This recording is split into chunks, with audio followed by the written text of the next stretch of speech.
Boa noite. Abra comigo o Santo Livro, na carta de Paulo aos Efésios, capítulo 5. Eu acredito que seja um assunto muito atual, muito pertinente e muito oportuno. A data de ontem será marcada como uma das datas mais importantes da história da República Federativa do Brasil.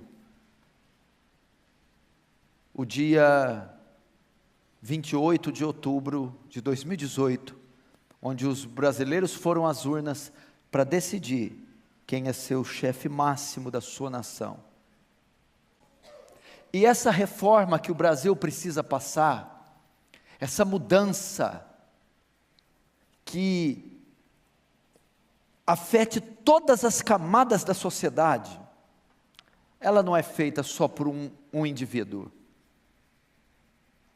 Ela é uma obra feita em conjunto, é uma obra feita por toda a população. E sabe onde ela começa? Ela começa na sua casa, ela começa na família. A família é o principal órgão que compõe a sociedade, é a principal célula da sociedade, é chamada de célula máter, célula mãe. Da família depende a saúde do Estado, da sociedade e da igreja. Então é nas famílias que se começa a reforma, são as famílias que são responsáveis por estruturar a sociedade e a nação. A família é o último reduto de poder. E é sobre as famílias que nós temos que voltar os nossos olhos. E é sobre isso que eu quero falar hoje, sobre marido e mulher. Agora, por que eu comecei falando e eu associei a política, as eleições de ontem com a família? Porque eu acredito que o Brasil vai mudar, será uma nação reta, íntegra, próspera, se as famílias mudarem. Por exemplo, vamos ver as tendências da sociedade e as leis que foram, ou pelo menos quiseram ser promulgadas nos últimos anos. Vejamos aqui comigo alguns números, alguns dados. A cada 10 minutos, 40 crianças são vítimas de pedofilia. A cada 10 minutos, 40 crianças são abusadas sexualmente. Desde que eu comecei a pregar, quase 80 já foram.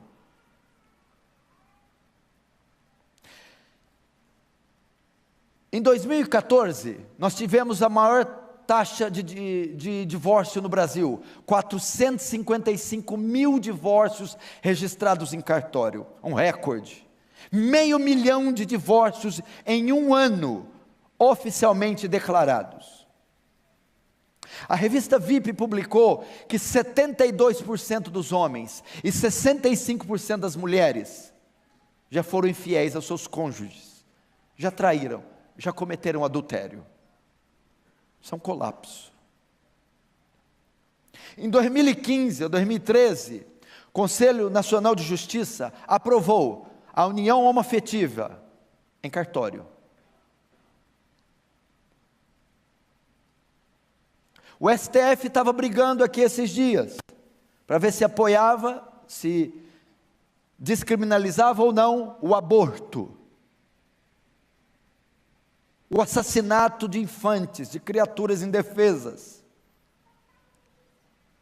Você viu a discussão do ano? Foi a ideologia de gênero. O indivíduo nasce, ele não é homem nem é mulher. Ele não tem sexo definido, não é ciência, não é biologia, não é genética que define. Porque o gênero é uma escolha, é uma ideologia, é o que ele quer ser. Estão querendo também descriminalizar a pedofilia. Significa que um um marmanjo de 40 anos, se fizer sexo com uma criança, ele não pode ser penalizado. Descriminalização da pedofilia, descriminalização do aborto, o divórcio acontecendo, união homoafetiva sendo aprovada, uma comissão ligada à antiga presidente da República, estava dando o direito a jovens, menores de 18 anos, de fazer a cirurgia de mudança de genitália, grátis, pelo SUS, sem o consentimento dos pais. Uma comissão ligada à presidente da República, estava patrocinando o quê? Um jovem de 15 anos, menino, se ele quisesse mudar o sexo, extrair a genitália, ele poderia fazer isso de graça pelo SUS, sem que os pais decidissem ou não. Novela Babilônia, da Rede Globo, no primeiro capítulo, Natália Timbergen, de 85 anos, dá um beijo na boca de Fernanda Montenegro, também de 85 anos.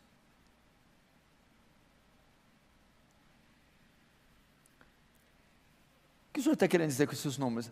Você notou que há uma semelhança nesses números, nesses dados, nessas leis que eu li para você? Você notou alguma semelhança?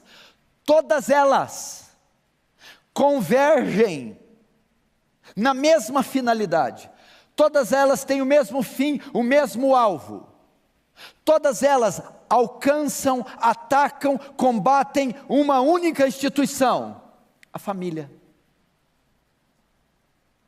Não é por acaso, tudo que eu citei aqui, tem como um propósito, destruir a família, desacreditar a família, diluir a família, acabar com a família, porque a família é constituída do quê? Macho, fêmea e a sua prole, e a sua descendência, e a sociedade está sustentada nesse tripé, o homem, a mulher e os seus filhos. Então todos esses números mostram que eles querem acabar com a família, destruir a família. Por quê? Porque tem uma mente por trás disso. A família antecede o Estado, a família antecede a religião, a família antecede a cultura. A família não é da terra, a família veio do céu, a família é divina. Só um pouquinho de retorno para mim, mínima coisa. A família é divina. A família é uma expressão da Trindade, é uma expressão da união mística de Pai, Filho e Espírito. A família é uma expressão da divindade. Então, por trás das leis, por trás dos números, existe uma mente engenhosa, que está interessada na destruição da família. É Satanás que está por trás dessas leis, órgãos e instituições, querendo destruir a família. Mas por quê? Porque Satanás utiliza desses partidos, dessas ideologias, desses comunismos, porque ele sabe que a família é o último reduto de poder, que se você destrói uma família, você destrói um Estado. Se a família se corrompe, o Estado se corrompe, a nação se corrompe, a sociedade se corrompe, a igreja se corrompe. Se você tem uma família fraca, enferma, você tem uma nação fraca, um Estado fraco, uma sociedade fraca, uma igreja fraca. E o propósito do diabo é roubar, matar, destruir, dividir, diluir, enfermar, desintegrar, pulverizar. Ele quer derrubar a criação. Ele faz igual o câncer. O que é o câncer? Células mortas que se multiplicam, vão matando células, e o corpo sucumbe. Essa célula que é a família, tem sido alvo dele, para que ele alcance um projeto maior, a derrocada da sociedade, da igreja, a descaracterização do gênero humano. Nós, eu e você. Por isso o alvo dele é a família. Destruir a família. Desacreditar a família. Você está vendo isso? Através dessas leis.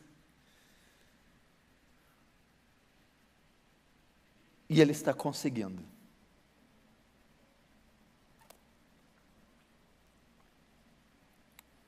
E ele está conseguindo. Agora, você está vendo como é que é muito mais sério, mais profundo que apenas eleger um presidente? O que o senhor está querendo? Onde o senhor está querendo chegar? Eu estou querendo chegar que dentro dessa célula, que é a principal célula da sociedade, dentro dela, da família, há o principal componente, a principal peça. Se a família é o principal órgão da sociedade, da igreja, se é a principal célula, dentro dela há o principal componente, é o homem, é o marido. Ele é a principal célula. Às vezes eles falam para mim: pastor Paulo, eu quero ir para a sua igreja é tão boa, sua igreja é tão santa, sua igreja é tão bíblica. Mas como é que você sabe? Quando eu venho aos cultos. Não, você quer saber se a minha igreja é boa? Você tem que conhecer as famílias da minha igreja. Você quer saber se a minha igreja é santa? Você tem que saber se as famílias da igreja são santas, equilibradas, estruturadas. E é por essa razão que eu abri Efésios 5, para falar sobre marido e mulher. Por quê? Porque a família se inicia com a união de homem e mulher. A família nasce no ato do matrimônio, do casamento. E é cada um ocupando o seu papel, de forma bíblica, ordenada por Deus, é que salvaremos as famílias. Entendeu? A família começa no matrimônio. E dentro desse órgão que eu disse, que é a espinha dorsal da sociedade, do Estado e da igreja, ao grande responsável, ao componente principal dela, é o pai e é o marido. Eu estou dando para você a solução dos problemas do Brasil. Uma das grandes soluções e saídas para termos uma nação sólida, equilibrada, santa e cristã. O homem. Vou te dar um exemplo, porque que é o principal responsável. Lembra da crise da Síria, da guerra? O que estava acontecendo? Há anos atrás, pelo menos uns 5 anos, estava acontecendo uma invasão de sírios nos países europeus, Alemanha, França, Inglaterra. E nesse meio todo, estava junto com os imigrantes, uma multidão de muçulmanos. Hoje a Europa está sendo toda islamizada. São milhões de muçulmanos e refugiados da Síria na Europa. E estava acontecendo o quê? Uma onda de violência sobre as mulheres. As mulheres europeias estavam sendo estupradas, violentadas, molestadas, roubadas. E saiu uma onda de protesto nas ruas da Europa, principalmente em Londres, e mulheres levantando faixas. E elas não estavam protestando contra os muçulmanos, contra os sírios. Não. Elas estavam protestando contra os homens europeus. E elas disseram: o problema da Europa não são os muçulmanos, não são os refugiados. O problema da Europa é que não tem homem na Europa. Falta homem na Europa. Falta macho na Europa. Homem que defenda suas mulheres. Homens que defendam seus filhos. Homens que defendem suas famílias. Chegaram a dizer que o parlamento é efeminado, é delicado. Não tem homens de fibra na política, que ocupam cargos de governo. E essa é a razão da derrocada da Europa, das famílias, do Senado, do parlamento. Por quê? Porque é uma nação governada por maricas, tímidos, irresponsáveis, covardes. Então, o que acontece? Se a cabeça da célula, principal componente da célula, cabeça da família, sucumbe, é fraco, a família se perde. Se perdendo a família, principal célula, é uma reação em cadeia. Se perde o Estado, a nação, a sociedade e até a igreja. Você está vendo a importância da família?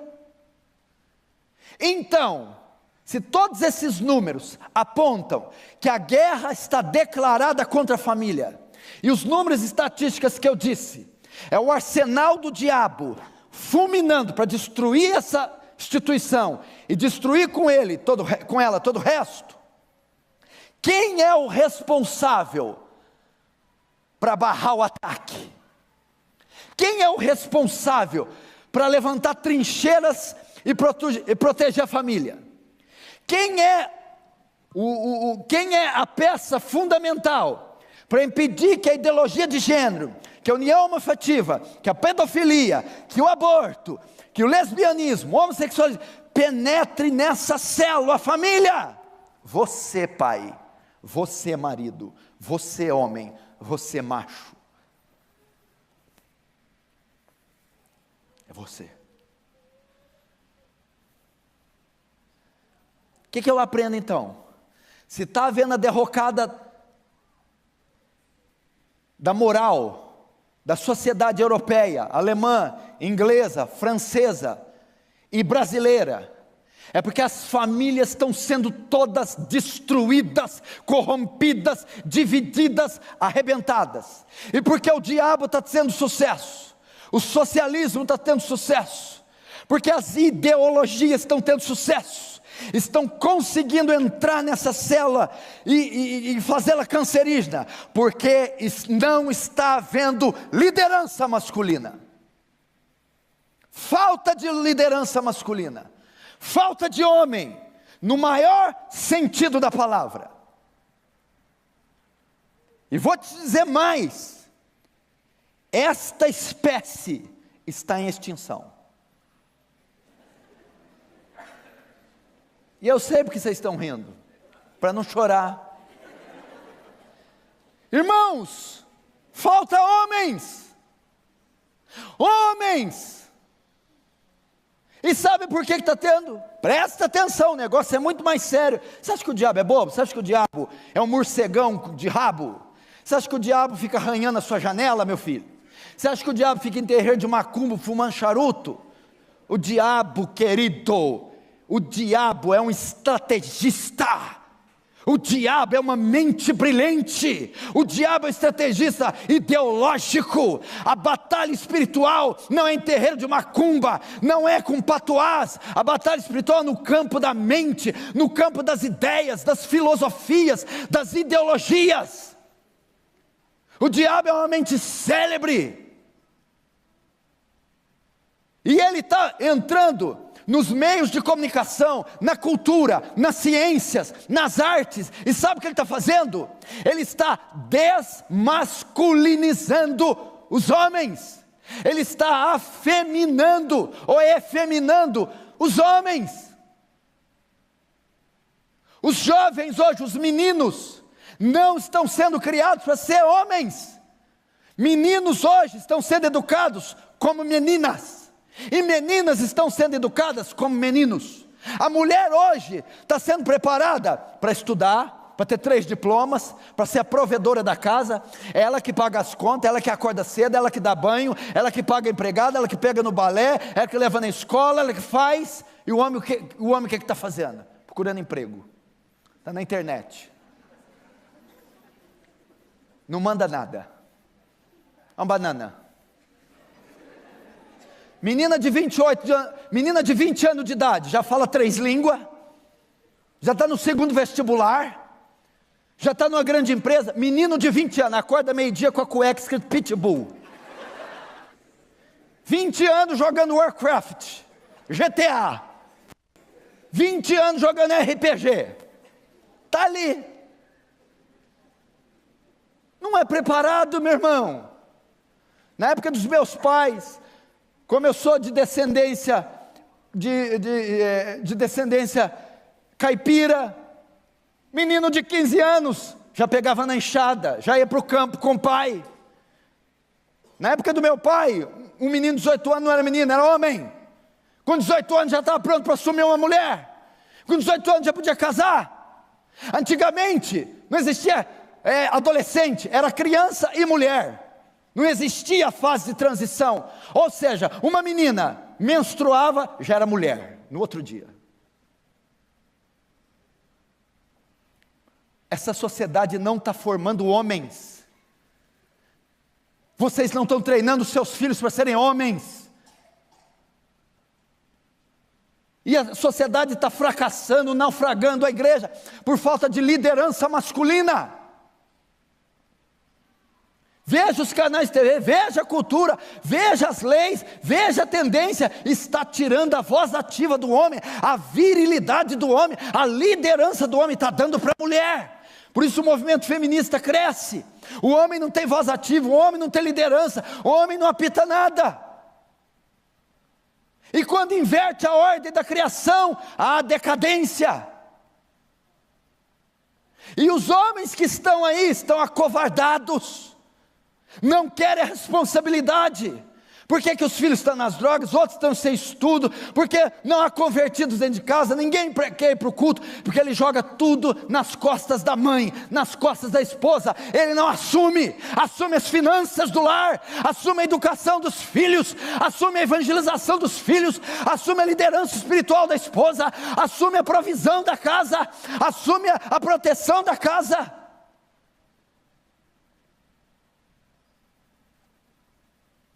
Você quer ver uma coisa, como eu provo isso? Em Gênesis 1, 26. Gênesis 1. No princípio criou Deus os céus e a terra, porém a terra era sem forma e vazia. E disse Deus, haja luz, e houve luz. Aí ele começa a criação, no capítulo 1. Com aquela coisa magnífica, os céus, a terra, o universo, com toda a sua glória. Animais selváticos, as feras marinhas, as aves, a fauna, a flora. Ele cria tudo. Gênesis 26, façamos o homem segundo a nossa imagem, conforme a nossa semelhança. E o que ele fala para o homem? Ide, dominai, povoai, enchei a terra, governai. Quando ele cria o cosmos, ele dá o governo, ele dá a liderança do mundo para o homem, nas mãos do homem. E quando ele faz Eva, ele faz da costela. E Paulo vai dizer que não foi o homem que foi feito da mulher, mas a mulher veio do homem, dando o quê? A primazia, a liderança, o governo na mão do homem. Ou seja, Deus preparou a terra para ser governada por homens, a família para ser governada por homens, a igreja para ser governada por homens. Não que mulheres não podem ocupar cargos, trabalhar, estudar, claro que podem fazer. Mas estou dizendo que o governo da família foi entregue ao homem. E eles estão querendo mudar isso. E Satanás sabe que se ele mudar a ordem da criação, como ele está conseguindo, ele destrói a família, e destruindo a família, vem tudo a reboque.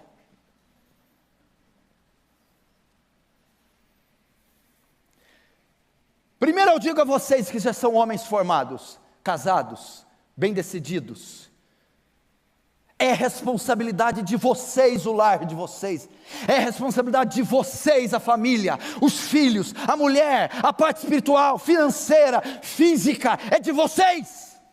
Assumam, deixem de ser covardes, tomem a frente. Aos jovens que estão ingressando, aprenda a ser homem. Quando Davi entregar o cargo para Salomão, o reino, Davi estava velho, farto de dias, Salomão tinha 16 anos, ele vai pronunciar suas últimas palavras no seu leito, E olha quais são os primeiros. Imagina o grande rei Davi vai dar um conselho para um homem que vai governar a cidade mais poderosa do mundo, Jerusalém. Tanta coisa para falar, ó, o pacto, a aliança, a lei. A primeira coisa que Davi fala, 1 Reis 2:2, meu filho, eu vou pelo caminho das gentes, sê tu homem. Seja homem, vire homem, seja, mas por que cargas d'água Davi falou isso? Porque, Salomão, você vai ser marido, Salomão, você vai ser pai, Salomão, você vai ser estadista, você vai ser sacerdote, você vai ser profeta, e para todos estes cargos, você necessita ser homem. Esses cargos só podem ser ocupados por homens. Para ser pai, precisa ser homem. Marido, homem. Ministro, homem. Rei, homem. Vocês jovens, desenvolvam a masculinidade de vocês, desenvolva a liderança de vocês, desenvolva a virilidade de vocês. Até quando vocês vão depender de mães? Até quando a mãe de você vai ter que buscar você no seu shopping? No shopping? Vai ter que pagar para você a sua comida e da sua namorada? Desenvolva a liderança. Quantos estão entendendo? Diz amém. Amém. Você está vendo? Onde nós estamos fracassando? Você está vendo como é que o problema do Brasil não é só a mudança de um candidato que vai resolver?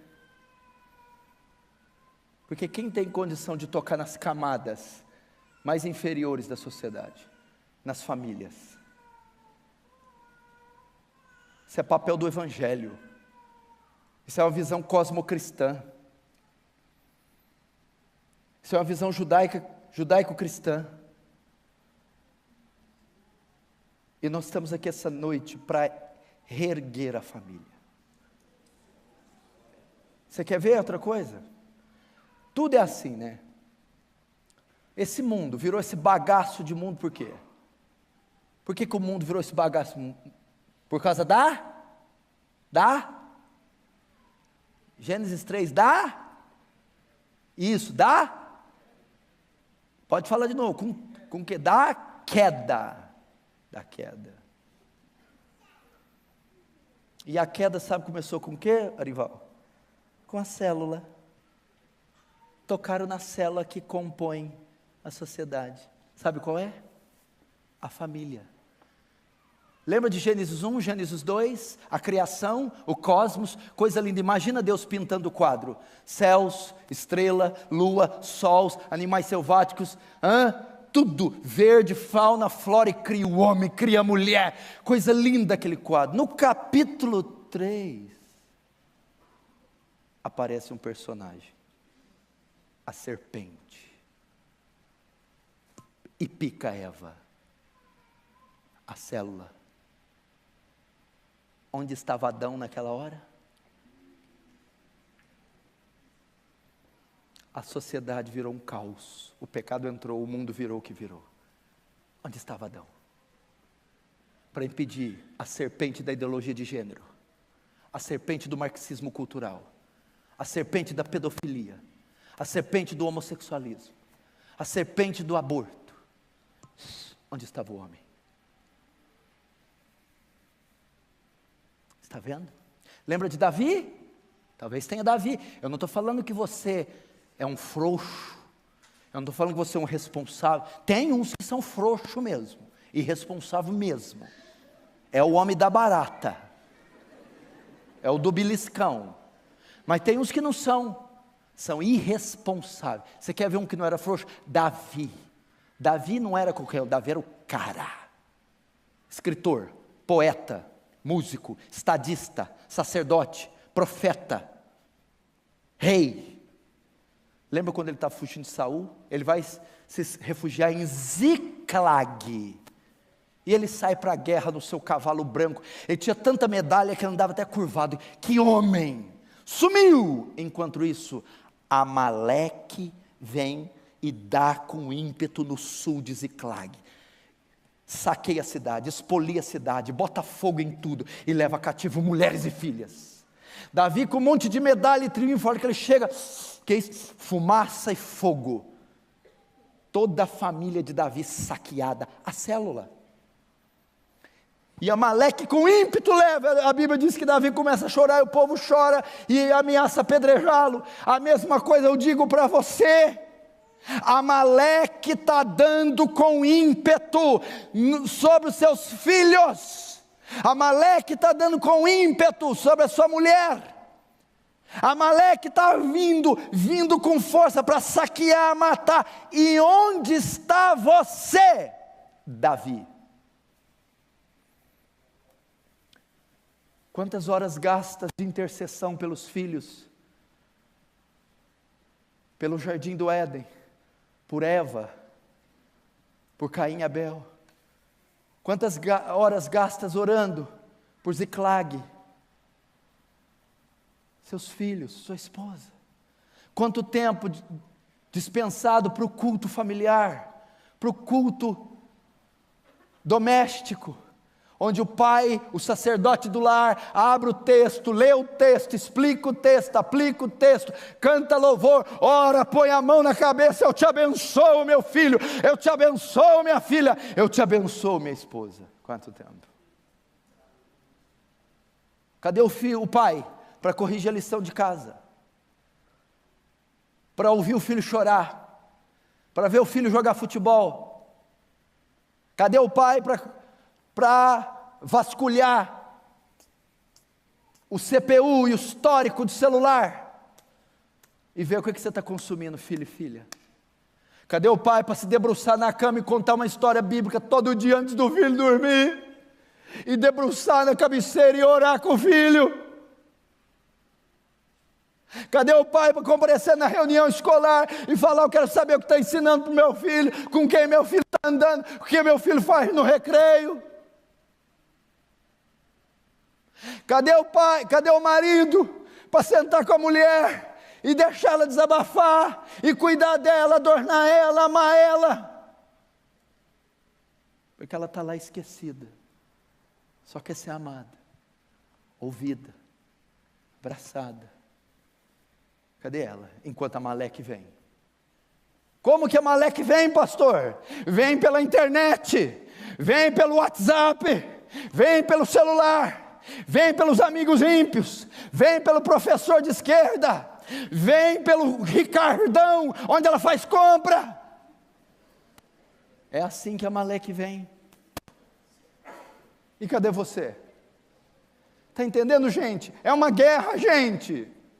É uma guerra. Eu sei que o filho tem responsabilidade, eu sei que a filha tem responsabilidade, eu sei que a mãe tem responsabilidade, eu sei que a esposa tem responsabilidade, mas a fatia maior repousa sobre a cabeça do pai, sobre a cabeça do marido, sobre a cabeça do homem.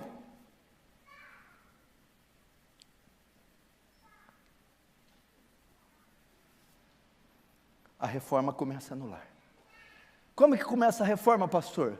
Com o homem sendo homem, com o homem virando homem, com o homem cumprindo o papel de homem. Assim nós vamos mudar a sociedade. Se não, vejamos aqui, fica tranquilo, eu não vou demorar. Olha Efésios 5. Verso 22 diz assim: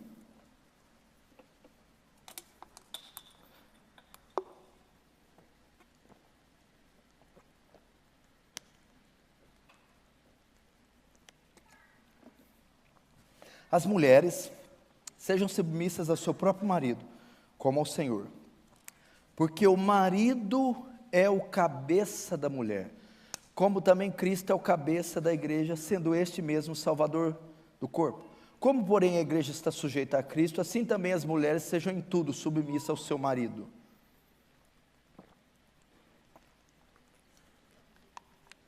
Presta atenção aqui.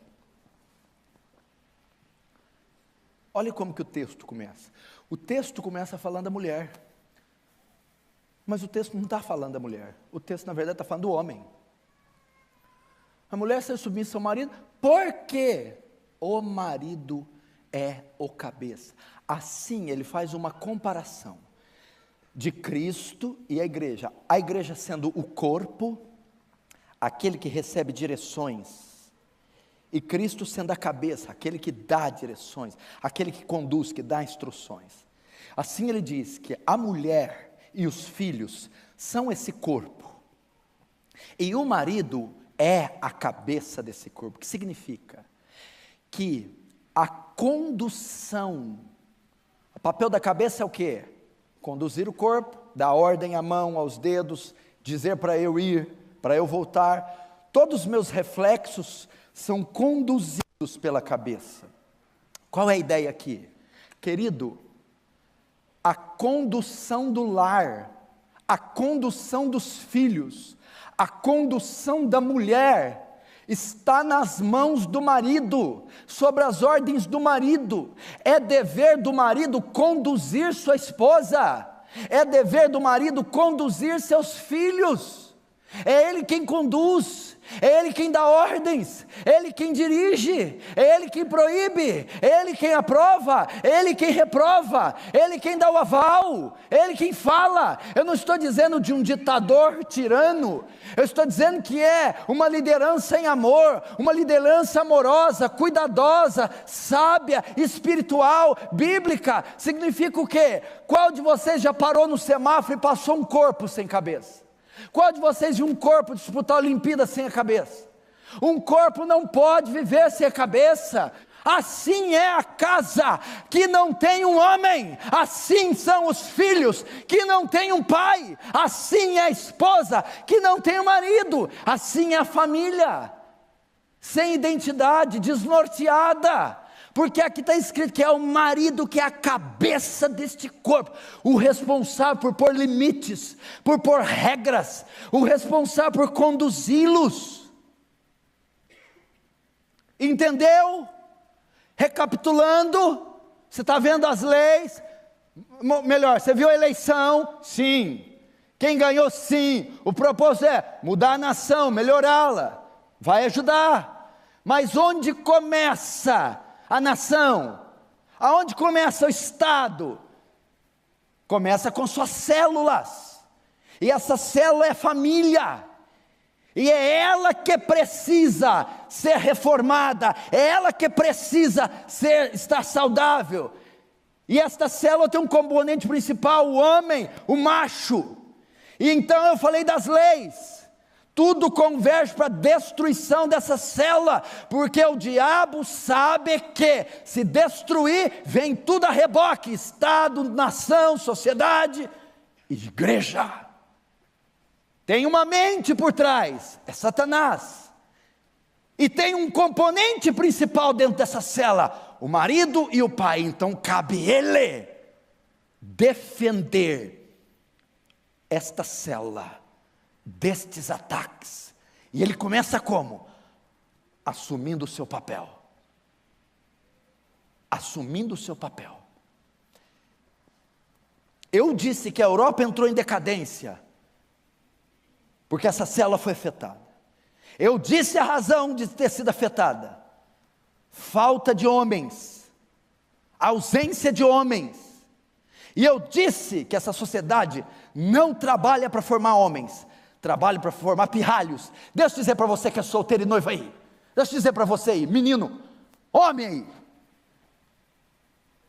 as meninas de hoje não precisam de pirralhos, precisam de homens. A sociedade não precisa de pirralhos, precisa de homens. A igreja não precisa de pirralhos, precisa de homens. Vire homem, torne-se homem, seja homem.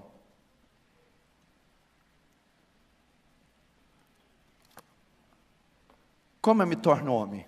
Como eu ocupo meu papel? Me ajuda, pastor. Como eu sou esse homem? Como eu me torno homem? Como eu cumpro esse ofício de homem e protejo essa principal célula e assim protejo o resto? 4 funções do homem que eu já citei e eu vou citar e eu termino a pregação. O homem bíblico tem que ter essas 4 características. Se não tiver isso aqui, o negócio está feio. 4 características o macho bíblico tem que ter. Ele tem que ser sacerdote, profeta, provedor e protetor. Sacerdote, profeta, provedor e protetor. O que é sacerdote? Como era a figura do sacerdote no Antigo Testamento? É aquele que representava o povo diante de Deus, que pegava as necessidades do povo, os pecados do povo, e fazia mediação, e apresentava diante de Deus. Esse é o papel do pai e do marido. É o seu mediador de Deus e a família. É aquele que coloca diante de Deus em oração os pecados dos filhos, as necessidades conjugais. É o intercessor da mulher, o intercessor dos filhos. É aquele que faz como Jó, acordava de madrugada para sacrificar para os filhos, porque pensava, pode ser que tenha pecado contra Deus. Você é o sacerdote do seu lar, você é o guia espiritual do seu lar, é você que representa a sua família diante de Deus, e coloca filhos, esposa, as crises, os problemas financeiros, as incógnitas diante de Deus em oração. Você é um assíduo intercessor dos filhos e da esposa. Esse é o papel do sacerdote. Você carrega no lombo as dores, os fardos, os problemas da família, e os coloca diante de Deus, e faz a mediação. A primeira função do homem bíblico, do homem. Segunda, o profeta.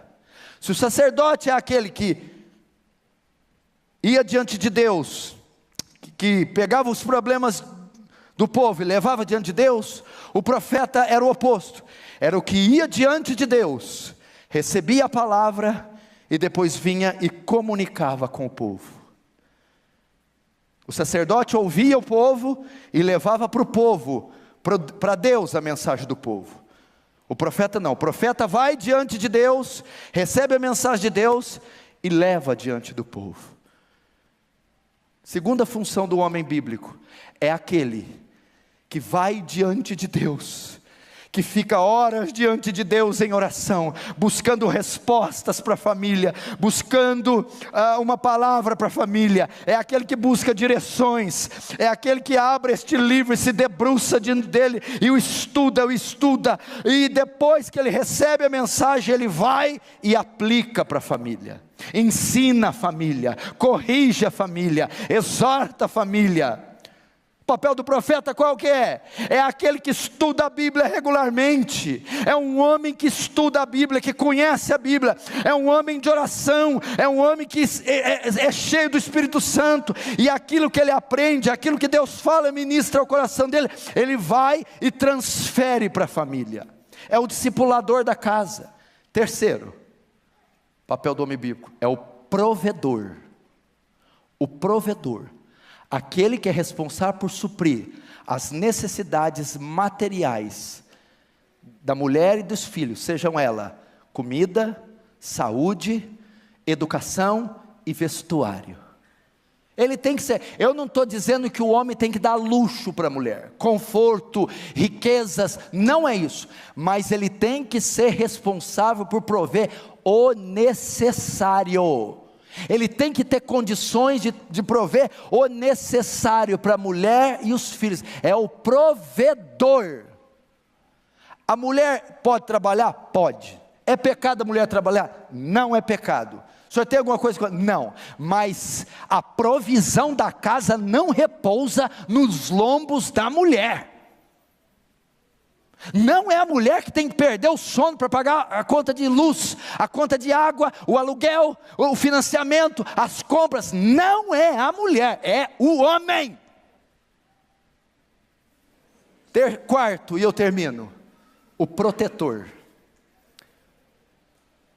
Profeta, sacerdote, aquele que vai diante de Deus, aquele que leva os problemas, os pecados do povo até Deus. Profeta, aquele que vai a Deus, recebe a mensagem e leva ao povo. Provedor, aquele responsável por prover o necessário para alimentação, vestuário, educação e saúde de mulheres e filhos. E protetor, aquele que se coloca entre a sua família e o mal que assedia, seja espiritual ou natural. Ele se coloca entre o mal espiritual natural que assedia e a sua família. É o protetor. É aquele que defende a família dos ataques do diabo. É aquele que ora e jejua e mata no peito a capetada. É esse. É o que diz, você pode até tocar em alguém aqui, mas vai ter que passar por mim. É o intercessor, é o homem do jejum, é aquele que todo mundo recua e ele está de pé. É o protetor. É a imagem de Moisés quando estava em Midian, e as filhas de Jetro foram tomar o poço, e vieram os homens para roubá-las. Moisés entra na frente com o cajado, e arrebenta com os caras. Solta, sai daqui. É aquele que se coloca entre o perigo físico e espiritual, que está entre eles e a família. O protetor. Não tem a ver com tamanho, com força física, não. É personalidade. Você lembra de Israel? Uma massa inteira de soldados. Aí vem um pastorzinho miado de 1,60 m, 60 kg. Não desfaleça o coração do teu servo, do meu rei. Teu servo irá pelejar contra esse gigante. Lembra que ele está passando com a marmitinha, mirradinho, menininho. E ele ouvindo lá o homem afrontar. Quem é este incircunciso filisteu para afrontar o exército de Deus vivo? O homem tinha 3 metros de altura, 450 quilos, meu filho. Nós temos muito trabalho ainda para reformar esse país e erguê-lo e levantá-lo, e não deixar virar uma Europa pós-cristã, uma Europa onde as mulheres são estupradas, onde o homossexualismo domina, onde a pedofilia é legalizada, onde o aborto é normal. Não. E para isso, Deus vai levantar homens nessa nação, sacerdotes, profetas, provedores, protetores, homens que cuidem da mulher, amem com todo o seu coração, homens que eduquem, disciplinem os seus filhos, homens que defendam esta célula, a família. Amém? Amém. Vamos ficar de pé, vamos orar então.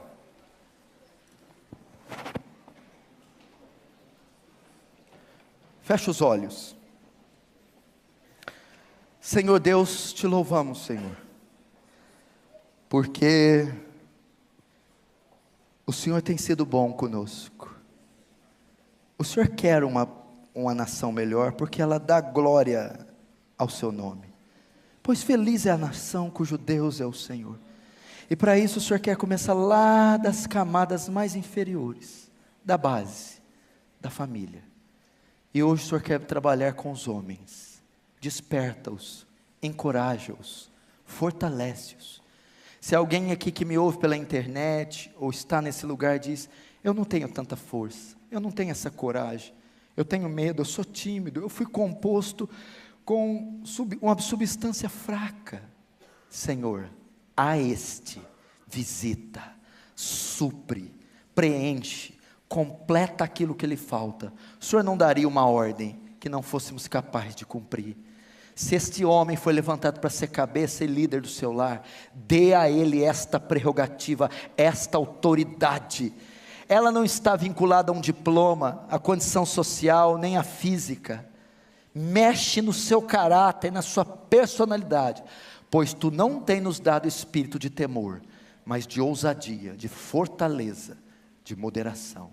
Abençoa-nos e seremos abençoados. Em nome de Jesus. Amém.